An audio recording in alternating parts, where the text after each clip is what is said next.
আপনারা দেখতেছেন নুরাল পাগলের কবরকে একেবারে মাশাআল্লাহ করে দেওয়া হইতেছে, জয় বাংলা করে দেওয়া হইতেছে।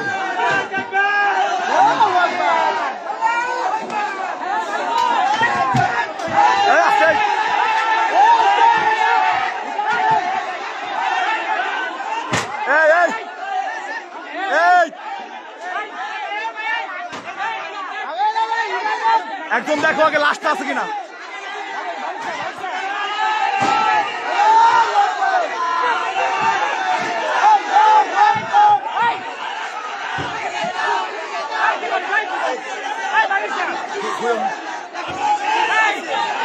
খুলছে খুলছে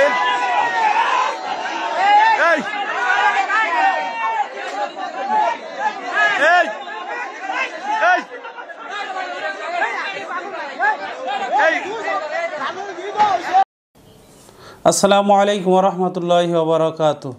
সম্মানিত দর্শক মণ্ডলী, আপনারা জানেন ইদানিং একটি ভিডিও চরমভাবে ভাইরাল হয়েছে। সেটি হচ্ছে রাজবাড়ির ভণ্ডপীর নুরুল পাগলাকে পোড়ানো।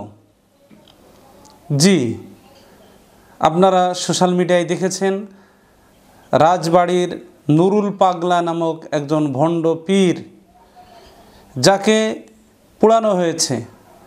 অর্থাৎ আগস্টের দিকে সে মৃত্যুবরণ করে, এরপরে তাকে কবরস্থ করা হয়। আপনারা দেখেছেন তার কবরটি মাটি থেকে 10 ফুট উঁচুতে, এবং কবরের আকৃতিটি হলো কাবার আকৃতি, কাবার গিলাফের আকৃতিতে তৈরি করা, যা চরমভাবে অন্যায় অপরাধ কাজ।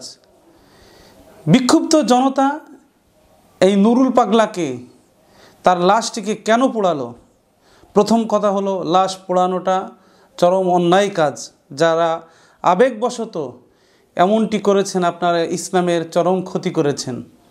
এর দ্বারা ইসলামের সুনাম হয় না, ইসলামের বদনাম হয়। এই কাজটি প্রশাসন করত, এর জন্য প্রশাসন দায়ী থাকত। কিন্তু আমরা যে কাজটি করেছি মুসলমান হিসাবে, তার লাশকে পুড়িয়েছি, এটি আসলেই উচিত হয়নি। তবে এই নুরুল পাগলার লাশকে পোড়ানোর পিছনে রহস্যটা কি? এই নুরুল পাগলা আসলে কে? এই নুরুল পাগলা? তার পরিচয়টা জানলেই বুঝতে পারবেন আসলে এ কত বড় জঘন্যতম একজন পাপিষ্ট ব্যক্তি, কাফের ব্যক্তি। তো শুনুন নুরুল পাগলা আসলে কে। রাজবাড়ির এই ভণ্ড নুরুল পাগলা, এর কয়েকটি বিষয় আমি তুলে ধরছি। প্রথম হলো, এই নুরুল পাগলা নিজেকে ইমাম মাহদি হিসাবে দাবি করেছে। বলি নাউজুবিল্লাহ। ইমাম মাহদি হিসাবে দাবি করাটা একান্তই একটি জঘন্যতম অপরাধ। 2 নম্বর, সে তার জীবদ্দশায় মহাগ্রন্থ আল কোরআনকে বলেছে ভুজ পাতা, অর্থাৎ মূল্যহীন। নাউজুবিল্লাহ। পবিত্র কোরআনুল করিম আল্লাহ তাআলার কিতাব, যা কালামুল্লাহ, আল্লাহর বাণী, যেই বাণী আল্লাহ তাআলা লৌহে মাহফুজ থেকে আমার আপনার বিশ্ব নবী মুহাম্মদ সাল্লাল্লাহু আলাইহি সাল্লামের উপর নাজিল করেছে, এই ভুজ পাতা বলার কারণে সে মূলত কাফের হয়ে গেছে। 3 নম্বর, সে তার ছেলে মুমতাজ খ্রিস্টান ধর্মের অনুসারী। সে মুসলমানদেরকে, বিশেষ করে মুসলমান মেয়েদেরকে, সুন্দরী গ্রামের অসহায় অবলা নারীদেরকে খ্রিস্টান বানাতো। এটি হলো তার কাজ। 4 নম্বর, মৃত্যুর পূর্বে এই নুরুল পাগলা সে তার ভক্তদের বলে গিয়েছিল যে আমার কবরটি কাবার আদলে নির্মাণ করবা এবং জমিন থেকে 10 ফুট উঁচুতে আমাকে কবরস্থ করবা। এই ওসিয়ত করে গেলে তার ভক্তরা ঠিক সেভাবেই তাকে কবরস্থ করে। এটি ছিল তার ভণ্ডামির 4 নম্বর। তার ভণ্ডামির 5 নম্বর বিষয় ছিল তার মৃত্যুর পরে তার ভক্তরা তাকে 6 তাকবীরের সহিত জানাজা নামাজ পড়িয়ে কবরস্থ করে। নুরুল পাগলার 6 নম্বর ভণ্ডামি, সে তার নামে নিজস্ব কালেমা তৈরি করেছিল, নাউজুবিল্লাহ।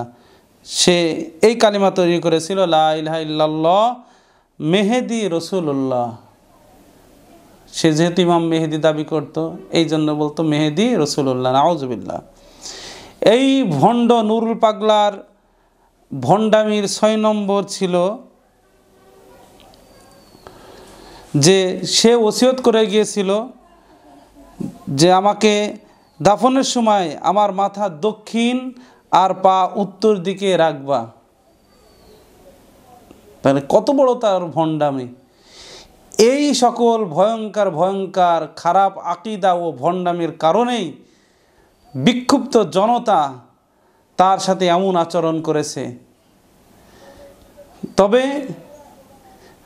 এর থেকে যে সকল ভণ্ড পীর আছে, ভণ্ড মাজার যারা তৈরি করে ব্যবসা করছে, তাদেরকে শিক্ষা নেওয়া উচিত। আল্লাহ তাআলা আমাদের সকলকে বুঝবার আমল করার তৌফিক দান করুন, আমিন।